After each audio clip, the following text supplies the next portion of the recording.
And let me start right here with this. Fox News breaking: Meta ends the fact-checking program. Zuckerberg vows to restore free expression on Facebook and Instagram. Now, you're thinking, wait a minute, this is Zuckerberg, the one that helped the last election go awry? Yes, it is. In fact, watch what he had to say. We're going to get back to our roots and focus on reducing mistakes, simplifying our policies, and restoring free expression on our platforms. More specifically, we're going to get rid of fact checkers and replace them with community notes similar to X, starting in the US. Seems like we should have done this, like, say, 5 years ago. What do you think, Rick Green? Yeah. Is it the Trump effect? Yeah, man, you're right. Every day is something else. I was doing my radio show this afternoon, and I usually go through the good, the bad, and the ugly. And I couldn't get to the bad and the ugly because there was so much good to report. So many things just like this. And Gene, listen, you've been throttled, you've been shadow banned, you've gone through all this just like I did. Everybody that's on the panel tonight has had to deal with that. Something we never thought we would have to deal with in America. And Facebook was one of the worst actors on that. So this is a big change. And again, Trump hasn't even taken office yet. We talked about this one night on Flashpoint. I think a lot of this has to do with Zuckerberg. I mean, some people aren't going to like the way I say this, becoming more masculine. I mean, I literally believe something has changed with that guy from a testosterone level when he started getting in to jiu-jitsu and hand-to-hand combat, and he became more masculine and I think became more willing to be pro-American and actually stand up for some of those things. So I know some people may discount that. I think if you talk to a guy like Rogan that has talked to him multiple times, he'd probably tell you the same thing. So anyway, it's just a big plus, but it's also just the trend of where the country's going. And he's also looking at the dollars and reading those tea leaves. So it's a big win for America and a big win for the First Amendment. It is a big win. Pastor Hank, the only thing I wish is that could we go back and regain all of those things that we lost, all those people and those posts that we made that were true? Yeah. What do you think, Pastor Hank? Well, listen, there's a long history of things that they fact-checked and said it wasn't so that has proven out. So you're right, Gene. But here's what I want to know. First and foremost, who are the fact-checkers? What was their, qualifications, their skill set? They acted like they knew everything and they knew more than truth. And I think that, Rick was mentioning that maybe he's become more of a man Zuckerbuck, like Michael Lindell calls him. I think it's probably this. I think he's scared. He is scared because he knows that he hired a bunch of people who lied on his behalf. They censored and tried to cut off our right of free speech. And I think he's backpedaling. I think it's what God said. It's a boomerang. And the best part of all, the Spirit of truth has come and is exposing these lies. And this is part of the Great Reset, and I rejoice. I rejoice too, Pastor Hank, but Ed, what do you think? Do you think this is true, or is he just protecting his wallet? Yeah, I think it's everything. But I mean, there's really two ways to get anyone to do anything. It's either persuasion or force, right? So you can force someone to do something. Like, by the way, this happened in 2016 with Facebook while the Obama Group and Media Matters sat down with Mark Zuckerberg and forced him to do what he did when it came to fact checking, especially during Donald Trump's first presidency. And now what you see is the market forces have actually persuaded him in a really good way to roll back these legislations or these regulations that they had inside of their company. I think it's amazing. By the way, it's probably too late, frankly, for Facebook. It may not be too late for Instagram. That's, I think, their flagship at the moment. I mean, Facebook has definitely lost a lot of market share in terms of just pure eyeballs. But I think it's just one more thing. It's one more moment to just smile about. I mean, this has been a great season of winning, and especially after the last 4 years. My goodness, it felt like we just got punched every year, every week of the year for the last 4 years, and finally it feels like we're gaining some momentum. I'll just look you in the eye, Flashpoint Army, and say, first of all, good job. Like, this is the result of a lot of prayer, a lot of intercession, and a lot of activity on the part of God's people. So good job. And second thing, hold the line. That's right. Hold the line. We've got some more wins to come up, and there's other places to go. But this is all good news. It is all good. And when we started, Tony, Facebook was a huge part of our audience. Of course, we had the television broadcast audience, which was large, but we had a huge social media audience, and primarily it was on Facebook. Well, it didn't take long for all of that we left almost. We stopped promoting Facebook. We stopped. I mean, we're still on. But we don't push it like we did at one time, just for that reason of what Ed just described. You know, we went to social media platforms that would not or have not done any type of censoring of that degree. So let me get your take here, Tony, from where you stand. Do you think this is the real deal, or is this like sleep with one eye closed? Well, no, I think it's the real deal, and it is, like Rick said and you said, it's the Trump effect, but I also think we owe a deep gratitude to Elon Musk because he set the standard with X, and now you see all these companies that are following him, and they're even quoting him and saying, we're doing what X is going to do. And I think in the long run, I think as history tells the story, as frustrating as the last 4 years have been, we're going to be grateful at the same time for these last 4 years, because these 4 years exposed how dark it really was, how bad it had really gotten.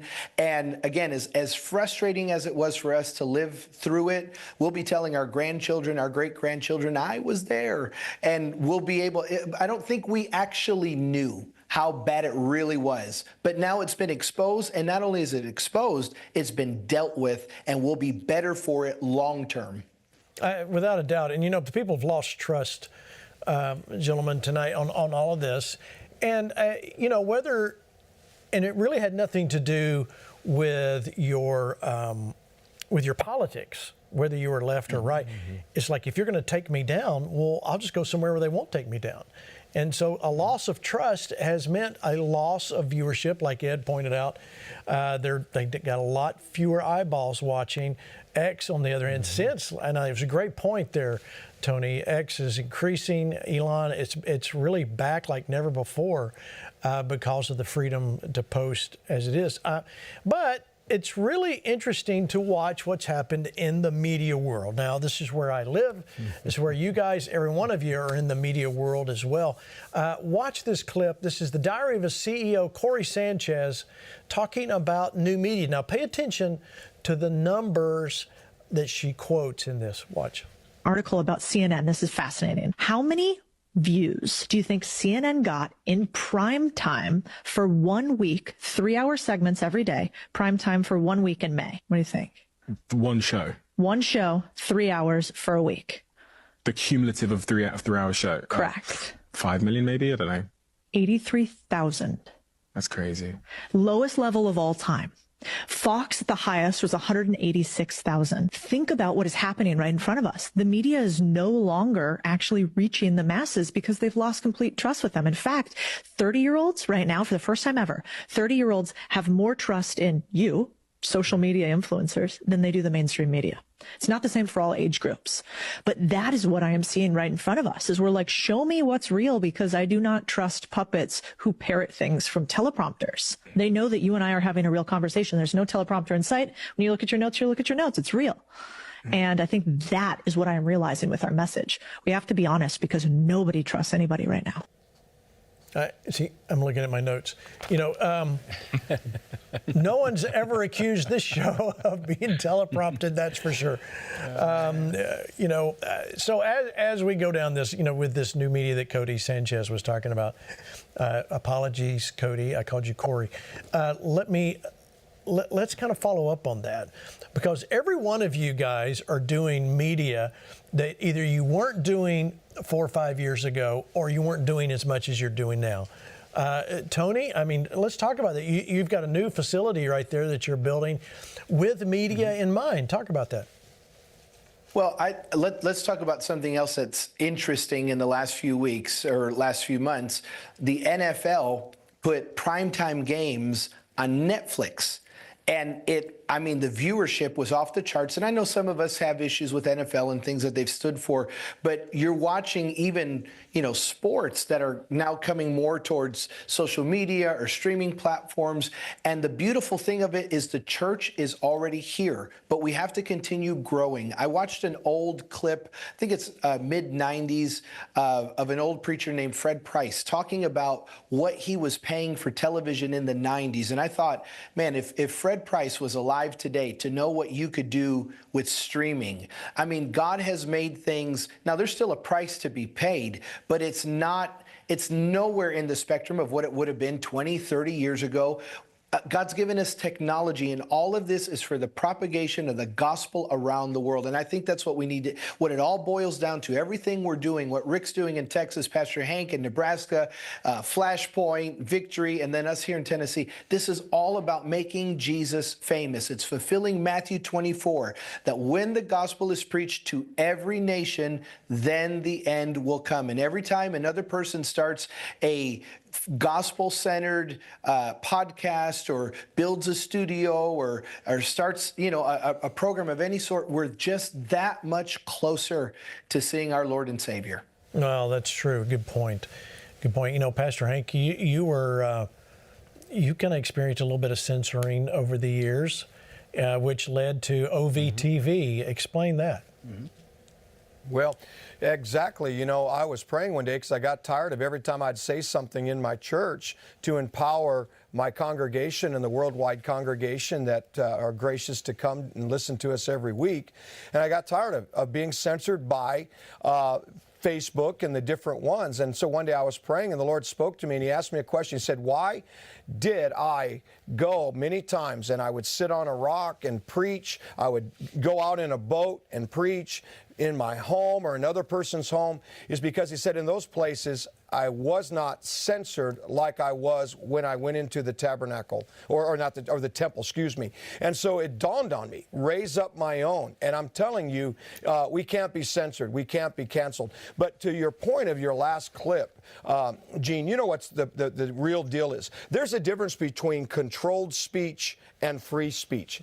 The broadcasts, a lot of those, the CNNs and all those, the list goes on and on and on, they were controlling speech, and they weren't giving the right of free speech. And that's why you saw, these YouTubers and podcasters and social media craze, counter it. But that's the consequence of lying, and they're having to pay for it. And I tell you what, Gene, I love watching the great meltdown of the media that's happening right now because they're having to reap what they sowed, as the scripture says. Well, that's true. That's true. And we're going to see, we can have our foot in both worlds. We're definitely out there on broadcast media in a big way, but also on the alternative media, which I think is wonderful that we're there. So we're going to continue to watch. We're going to continue to expand. And thank you for staying in tune with Flashpoint and all that we're doing. All right, let's move along to some other news that happened today. Look at this from Donald Trump Jr. Greenland loves America and Trump. Incredible people with equally awesome reception. Yes, they are there in Greenland. They just want to be able to utilize some of their incredible resources that they have and allow themselves and their country. Well, here's some video, but I'm going to ask Rick about what you think about Greenland. This is Trump Force One coming in for a landing. But Rick, what do you think? What do you think about this whole Greenland stuff? It's like we said last night on the show. I thought it was a joke initially, and I think the guy's serious. He could be our Thomas Jefferson, man. We might get a Louisiana Purchase out of this deal before it's over. I love the meme that shows Trump with his shopping cart, and it's got Greenland, Canada, and the Panama Canal on his shopping cart, and he's smiling as he's shopping. There it is. I don't know how far to go. Yeah, there you go. I love that thing. I got to say real quick on the Facebook thing, because I know you always were ready to move on before I am. Gene, listen. Really? This is what's such a miracle about this is that Flashpoint not only survived but thrived in the middle of all that censorship. And Hank said it earlier, what they were trying to do was stop the truth, and the truth will find its way out. And if people are willing to seek it out, they would find Flashpoint, wherever they had to go to get it. So I want to disagree with the last part of the clip from Cody or whoever it was you were showing. She said at the very end that, I want to make sure I got it right, she said, nobody trusts anyone anymore. I disagree with that. That's true. It's not true. You earn the trust, and Flashpoint has earned the trust. And everybody that's on the panel tonight, we are all out there earning our trust. That's why being intellectually honest in our programs, we're willing to say when we disagree with each other, we're willing to say whenever we got it wrong, that's what earns the trust. And I'm thankful that we've got it. I want us to keep it, and so they can try to censor us. In the end, we're going to win. I remember the first time I went to Facebook jail, it was for simply doctors sharing they had treated 5,000 COVID patients, just talking about what worked, what didn't work. The fact that they would shut down that kind of intellectual discourse and that truth in order to control their narrative from Fauci tells you how bad it was. So it's changing. Dana White's actually going to be on their board now. I don't know if you saw that, Gene, but Zuckerberg appointed him to the board. So big changes, all wins. And we just might end up with Greenland before it's all over. So what a day. Yeah, let's, Ed, I want you to watch this clip. This is President-elect Donald J. Trump. Why do we even need Greenland? Watch. Well, we need Greenland for national security purposes. I've been told that for a long time, long before I even ran. I mean, people have been talking about it for a long time. You have approximately 45,000 people there. People really don't even know if Denmark has any legal right to it. But if they do, they should give it up because we need it for national security. That's for the free world. I'm talking about protecting the free world. You look at, you don't even need binoculars. You look outside, you have China ships all over the place. You have Russian ships all over the place. We're not letting that happen. We're not letting it happen. And if Denmark wants to get to a conclusion, but nobody knows if they even have any right, title, or interest. The people are going to probably vote for independence or to come into the United States. But if they did do that, then I would tariff Denmark at a very high level. What do you think, Ed? Greenland, yes So first or of all, no? Go ahead. First of all, you know the rule for the next 4 years, we have to pronounce it China. It's China from now on in honor of our new president. By the way, Rick was talking about how honest we are. We're also honest with each other. It was 2 shows ago that Rick told me that my wisdom pyramid, which sits behind this plant right now, looked like a poop emoji. You remember saying that about Yes. my thing? So now there's a plant. My wife got me this plant. It's a real plant, by the way. It's lived for about a week and a half down here, thanks to Rick's. So what were we talking about? Greenland or something like that, right? Better, brother. Just making each other better. It's right? all- Sharpening, it's constant iron improvement. sharpening iron. It's constant. Just constant Meanwhile, improvement. We were talking about Greenland. So back to China. The president knows what he's doing. By the way, just like Rick said, I thought this was a joke at first. When he tweeted that, I thought it was just, him being himself. What I've learned since then is the strategic national importance of this particular piece of land. By the way, since 1951, the United States has had a territorial strategic right to use it as part of our national defense. So it is inside our national defense zone. And I will just tell you that the president knows that forget Russia, forget the Middle East. Our biggest strategic threat, period, militarily, internationally, in the world right now is China. And it should tell you something that China has an interest in Greenland too. This is fascinating. Like, I never knew any of this stuff until the president tweeted that. You start to look at the countries that actually have a national interest in this small little country. The president said 45,000 people. Last I saw, 58,000 people. They literally live in 3 cities. I mean, the rest of the entire country is white, covered with ice. By the way, it was named Greenland. Eric the Red, back in the 1500s. Was exiled over to Greenland, and he tried to get a bunch of people to come with him, and he called it Greenland. I think he was trying to tell everybody how great it was, even though it's mostly ice. But there is a very significant strategic significance to this, and I think there's something to this. Yeah. What do you think, Tony? Let me get your take. I think this is a fascinating time to be alive, to watch these clips, hear these speeches, things that, again, it sounds like a meme at first, and now it's reality, or it looks like it's becoming reality. This is, I mean, you've heard the prophets prophesy it. I know we prayed for it. We are about to see the greatest days of our lives. I really believe it. And it's expansion, it's victory. The only thing I disagree with President Trump about is that he said that at some point we were going to get tired of winning, and I'm not tired. I want to see every day you wake up and just with this optimism, what's next? What's the next thing that's going to happen? It's a great time to be alive. It is a great time to be alive. So we're going to continue to watch what happens between Canada and Greenland. It should be, it's all every day. It's a new day. I know that sounds pretty silly, but it's true.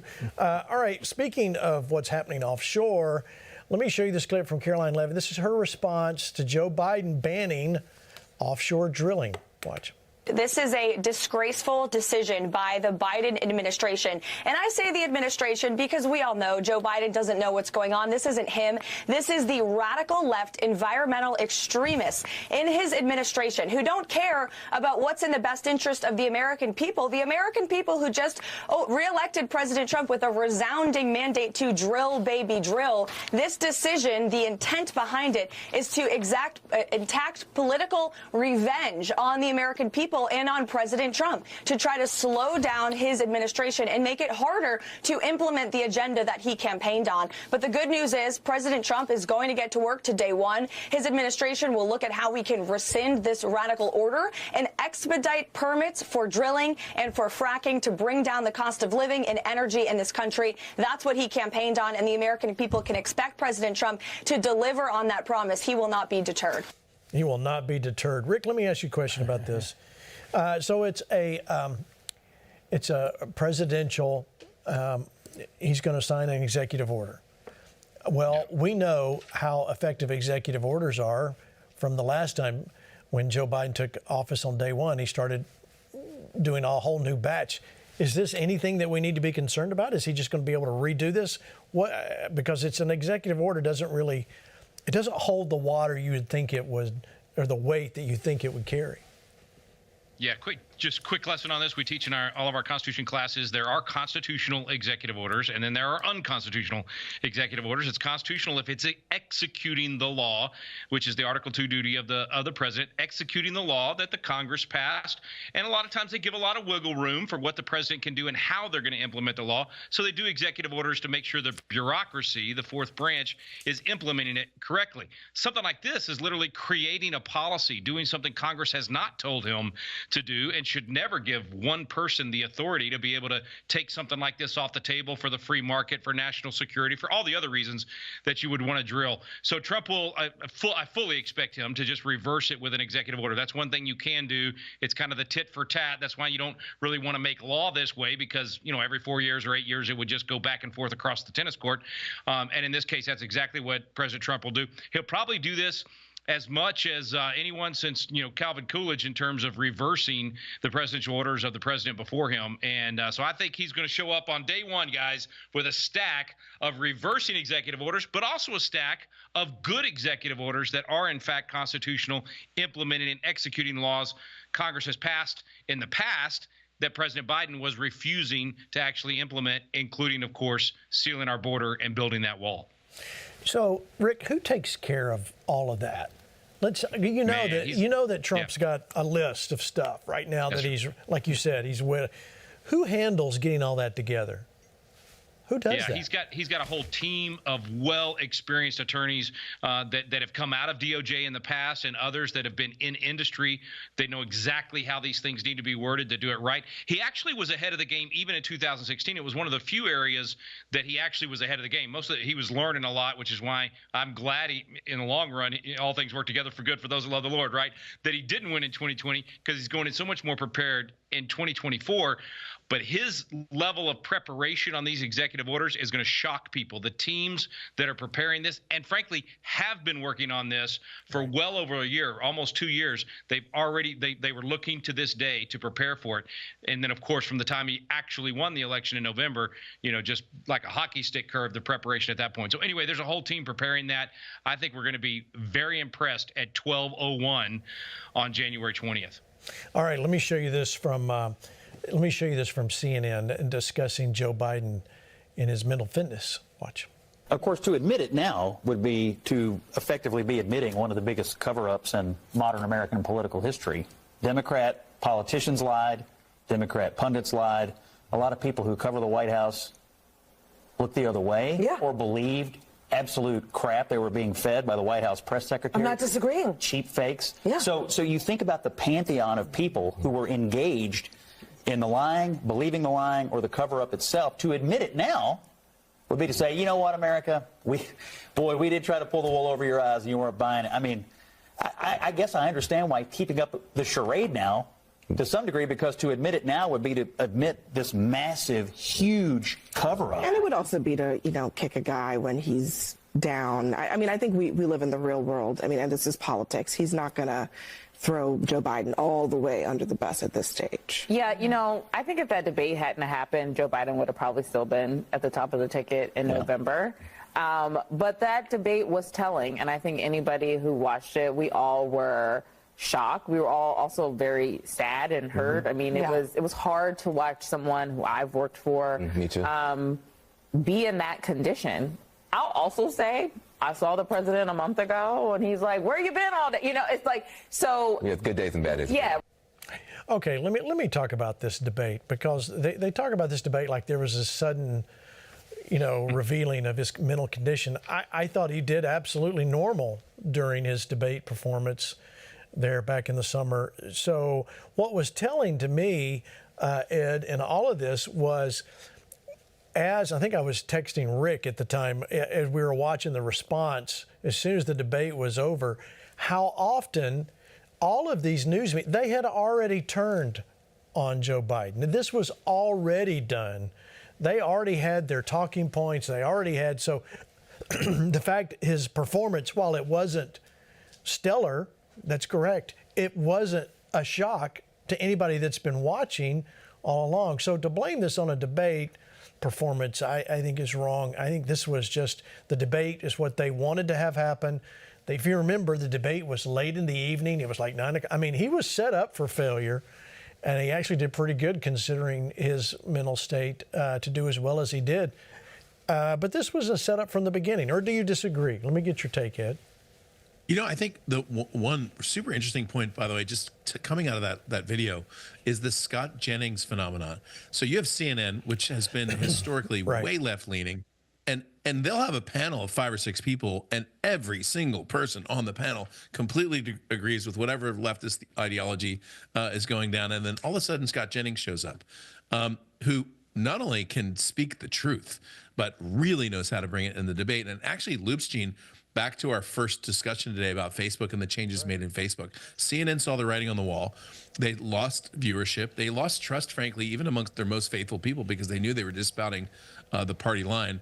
And that, by the way, that happened right after June of 2024, too. So it was interesting seeing this whole curve of things begin to change. I watched the debate. I was in El Salvador, actually, at the time, watching on this retreat that I was down there on. And I was shocked, by the way, at the performance. What I thought was interesting is every time you have a moment like this, like, for example, right after the election in 2024, I mean, literally right after the election, you have this moment of honesty amongst the mainstream media. And I thought it was very refreshing to see even people like the folks on Morning Joe being very honest, frankly, about the president's condition. That goes away very, very quickly. But I thought it was very interesting. And again, it speaks to you, the viewer, the listener, to you taking your eyeballs in your pocketbook someplace else. That makes change in this world. And I'm impressed in what's happened, even in the last year. What do you think, Pastor Hank? You seen this? You heard what Ed said? Yeah. Let me get your take. You've been quiet. Well, first and foremost is, I just love watching their discord, like they're all so shocked. It's the biggest cover-up ever. Well, listen, there's a reason why they say hindsight is 20/20. And what they don't realize is God, the Most High, has not let 2020 and the nonsense, the lying, the thievery out of his sight, out of his heart, and justice is being served. And it's the reason why after the 2020 election that God, in regards to this, administration of Biden, God called it the fake administration. He said 46 doesn't exist because there's a lot of cover-up that's happened. There's a lot of fake that's gone on. And what people want, and they're finding out to their own hurt, these major broadcast channels and such, and these politicians, they're realizing there's consequences, as I said, to lying. It doesn't pay. And now suddenly they're all like, well, golly, what's going on? Well, the truth of the matter is the truth is exposing the lies. And it's only going to continue to get more intense because God said there's a divine reset happening. That's why we're talking about Greenland. God said the nations would be reset. You're going to see it. But he also talked about, to this point here, great reversals. And you're going to see it even where those that once believed certain things are going to shift and come over to the way of truth. Yeah, I agree. Listen, before we get into their next topic, I want to remind you, we will be right there in balmy, warm Omaha, Nebraska, January 30th and 31st at the Lord of Hosts Church for Flashpoint Next Level. And you see right there on the screen, Pastor Hank, Lance Wallnow, Tony Suarez, Rick Green, and me, of course. But listen, hey, Pastor Hank, why did you feel like it was important for us to do this event? Let's talk about that. Well, because one of the greatest things that you can do when God brings a great victory, answers prayer, brings us through a harsh season, and sets us up for winning, is you give thanks and you should honor him. And I felt like, and I want all of those that are watching Flashpoint Army, come on, we have all stood, we have all fought, we have all seen a measure of hardship over these last few years, and we must do what the one leper did when he turned around from the other 9 lepers. He gave thanks for what the Lord did, and the Lord noted it, and he got a higher blessing because he returned and gave thanks. And Gene, to answer your question, I just feel like we need to take a moment where we gather as the Flashpoint Army and literally give thanks and honor to God. And then what we need to do is, there's some people that went through some battle wounds. They need to get prayed for, and we're going to do that on Friday night. We are going to pray personally for people. We are going to minister by the Holy Spirit, and people are going to be reset for the great reset. So come on out, register immediately. Can't wait to see you in our new tabernacle, by the way. Yeah, it's beautiful, beautiful room. You'll want to be there. So, Rick, we talked about naming this FP Next Level, and the reason for that is, and there was a discussion about this even today, about Flashpoint for the last 4 years has been about taking our nation back. So here we are. We're coming into a new year. We've got a new president, and things are looking up. They're looking positive that we are pulling our nation back in a lot of ways, back to where it's supposed to be, the way our founding fathers intended for it to be. But that means we have to take things to the next level in how we approach culture, government, and our involvement. Speak to that, Rick. Yeah, because, you can't live on last year's manna, and we have to recognize that God's doing something new in America, and we're blessed to get to be a part of it at this point, and so it's new wineskins. And so I think what people are going to find for these 2 nights in Omaha is, okay, what do we do in this new chapter of America? We've worked so hard in playing defense over the last few years to try to stop the Marxists, to stop the censorship, to stop the, literally preventing people from living out their faith. And so now that we've been given permission by the people in this country to rebuild the walls and to lay the bricks and the foundation and bring back that foundation that made America great, we got to know how to do that. And we've said this many times on Flashpoint, but it's a spiritual battle, and therefore we need to get right spiritually and be ready to make sure that we're following God's orders for this new chapter and that we're in line with his perfect will. So we know how to kind of put the pieces together of rebuilding the walls, the foundations that the founding fathers gave us, but we want to make sure that we're doing it right in the way that God wants us to do it in 2025. So I'm so excited about this, and I'm really excited about people getting to see Hank and Brenda's new place. It's incredible, it's gorgeous, beautiful. And it's going to be an amazing gathering. People are going to be energized, and I think what Hank was saying, they're going to be healed from a lot of the pain of the last few years as well. Amen. All right, so Tony, when I asked you, you jumped on this. Amen. Why did you jump on wanting to be a part? Well, because of the victory that we're celebrating and the victory we're going to continue having. This goes back even to what we were talking about at the beginning with Flashpoint, or with Facebook. Sometimes people ask me, what is Flashpoint?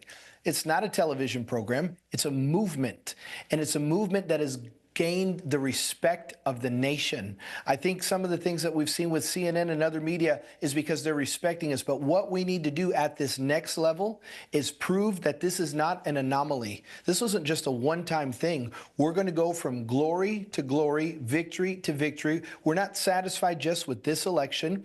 We're still pressing on towards revival, seeing the gospel preached more than what we've seen through media, and then we're focused on the midterm. We are going to prove to the left that they must respect the church and respect the conservative movement.